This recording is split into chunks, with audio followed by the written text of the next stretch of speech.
राम मंदिर पर बीजेपी की सियासत की शिवपाल सिंह ने निकाली हवा। सत्ताधारियों की भूमिका की खोल दी चाचा शिवपाल ने पोल। मंदिर में होने वाले कार्यक्रम और बीजेपी के प्रोपेगेंडा पर ऐसा किसी ने नहीं कहा जैसा शिवपाल सिंह ने कहा, जिसका किसी को अंदाजा तक नहीं था।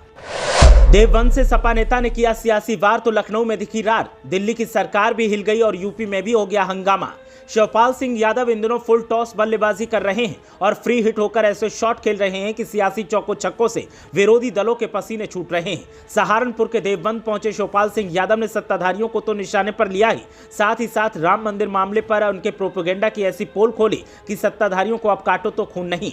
जब तक सपा चुप थी तब तक बीजेपी वालों के बयान पर बयान आ रहे थे, लेकिन अब शिवपाल सिंह यादव ने एक साथ चौतरफा सियासी वार शुरू किया तो बीजेपी वालों की हवा खराब दिखाई दे रही है। सपा के राष्ट्रीय महासचिव शिवपाल सिंह यादव ने कहा कि अयोध्या में राम मंदिर के निर्माण को लेकर कहा कि यह निर्माण उच्चतम न्यायालय के आदेश पर हो रहा है, इसमें सत्तारूढ़ भारतीय जनता पार्टी की कोई भूमिका नहीं। वहीं उन्होंने बताया कि सपा को आगामी 22 जनवरी को अयोध्या स्थित राम मंदिर में विग्रह की प्राण प्रतिष्ठा समारोह का अब तक कोई निमंत्रण नहीं मिला है। शिवपाल यादव ने मथुरा में शाही ईदगाह मस्जिद श्री कृष्ण जन्मभूमि विवाद के संबंध में पूछे गए एक सवाल पर कहा कि उसमें अदालत का फैसला आना बाकी है। न्यायालय जो भी फैसला देगा उसका सम्मान किया जाएगा। सपा नेता ने आरोप लगाया कि बीजेपी ने सभी संवैधानिक संस्थाओं पर कब्जा कर लिया है। देश में बेरोजगारी, महंगाई और भ्रष्टाचार चरम सीमा पर है। बीजेपी ने केवल झूठे वायदे किए हैं। ये पार्टी इतना झूठ बोलती है कि पिछले 9 सालों में एक भी वायदा पूरा नहीं किया है। बीजेपी हर मोर्चे पर पूरी तरीके से विफल है। सपा महासचिव ने इस दौरान इंडिया गठबंधन को लेकर भी खुलकर बात की और कहा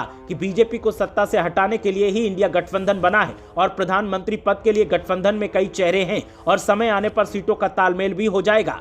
समाजवादी पार्टी चुनाव की तैयारी में जुटी है। सपा नेता ने कहा कि कार्यकर्ताओं से लोकसभा चुनाव की तैयारियों में पूरे जोश से जुट जाना है और कहा कि अगर बीजेपी को सत्ता से हटाना है तो फिर आपको जमीनी स्तर पर पसीना बहाना होगा।